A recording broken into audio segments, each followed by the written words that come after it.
think like most people, when I hear the word detector, there's a certain confidence that's inspired out of that. Like, right, when you think of like smoke detector, like you want those things to work, right?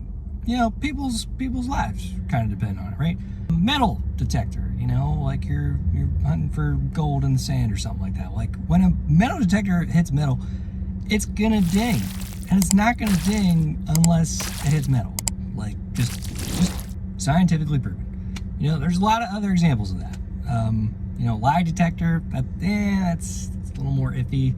That's when you start making up words like, you know, polygraph instead of, you know, the actual, you know, detector. Because if you say detector, people are going to rely on it. So AI detectors, I have been reading a lot of articles now about this. I've been going on like a binge of these AI detector technologies that are out there. They've been advertised, they're being advertised to detect whether AI software has been used to create an original work, to create a published work.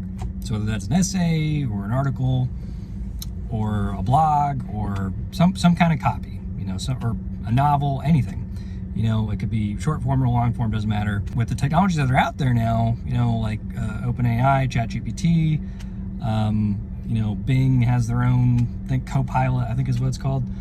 You know, there's a lot of technologies out there where you can, you know, prompt them to, you know, just say, hey, spit me out a 1,000-word essay on why zebras have stripes, you know, just anything, and it'll kick it out. And then there are, so, you know, people know that. People have been using that now, and it's, I mean, it works. Like, you put in your prompt, and it is going to kick you out, it's going to spit you out something extremely intelligible, in my opinion, very bland, mechanical, very just technical and generic sounding, but it is going to be, you know, it is going to be probably factually accurate, but it's going to sound like a person said it for the most part.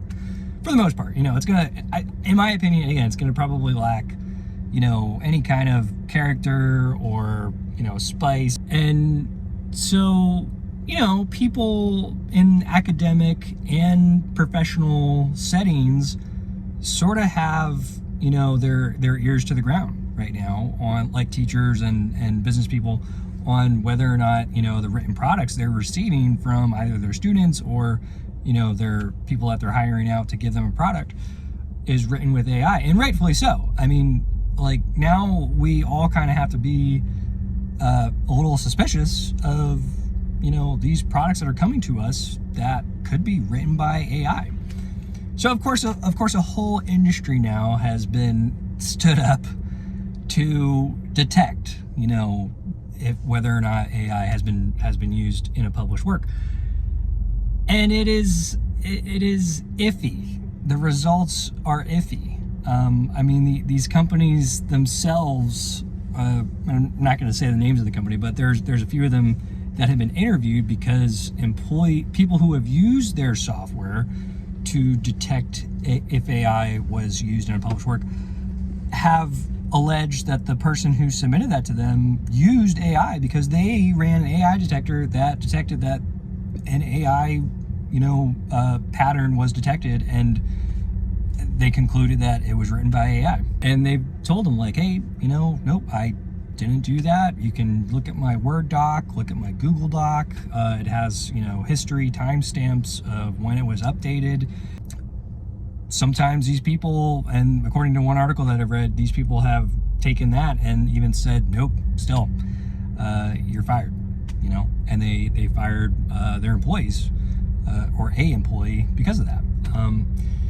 So there could be more to that. I don't know. The story didn't go into any kind of personal details on this person, if there was, you know, any kind of misconduct or disciplinary actions before that might, you know, lead that employer to suspect that this person would do that. However, the article did say that this person had worked there for 20 plus years, and, you know, clearly 20 plus years ago there was no AI, so, you know, just draw your own conclusions there. So I think on the part, and if you are a employer or you're a professor or a teacher out there and you are accusing someone of wrongdoing, I think you need to tread very, very carefully because, well, one, you don't know if you could, get yourself into potential legal jeopardy to start with. But two, it's really not necessary to go into it, guns a-blazing and, accusing somebody and just being very combative about it, right? So you want to go into these conversations with some grace, right? With probably a little bit of sort of devil's advocate type of thing where, because the thing is, like, people nowadays with everything, and it's not just with AI detectors. I mean, people rely on technology to a very unhealthy degree for everything, to make decisions about everything, and we do it every day. I mean, live without your phone for a day, and you're gonna see what I mean. You're not gonna wake up on time. You're not gonna be able to call anybody. You're not gonna be able to text anybody. You're not gonna be able to check the internet. Like, we are glued to technology. Like, we are kind of just we just need it. We need it.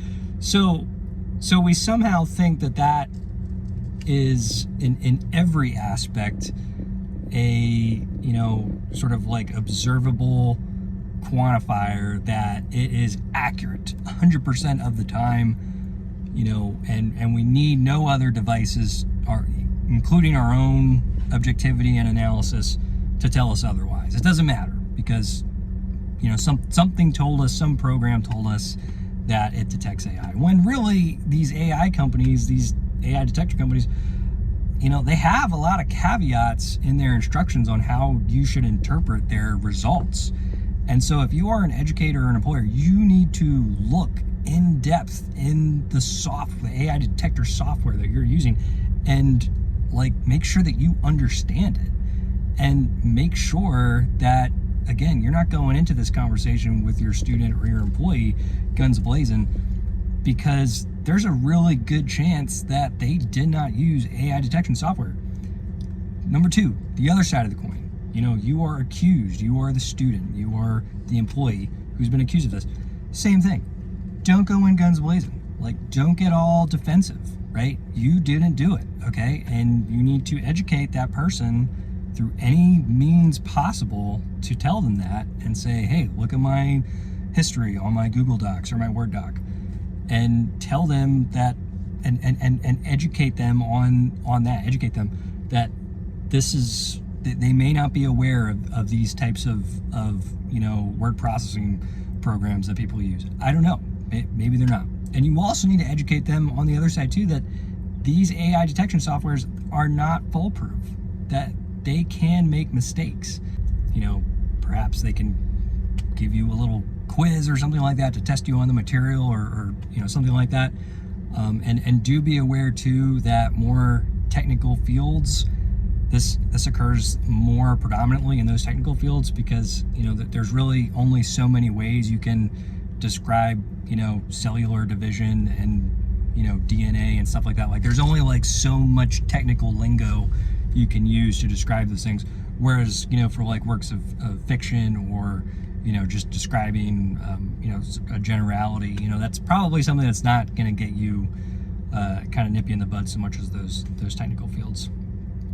So everything, take everything with a grain of salt, play devil's advocate. Don't rely on technology for literally making every single decision, especially those that impact other people, your fellow people. Have a little bit of empathy, have a little bit of grace, and have a little bit of understanding. And I hope you like this video. I hope you all have a good rest of your day, and I'm out of here.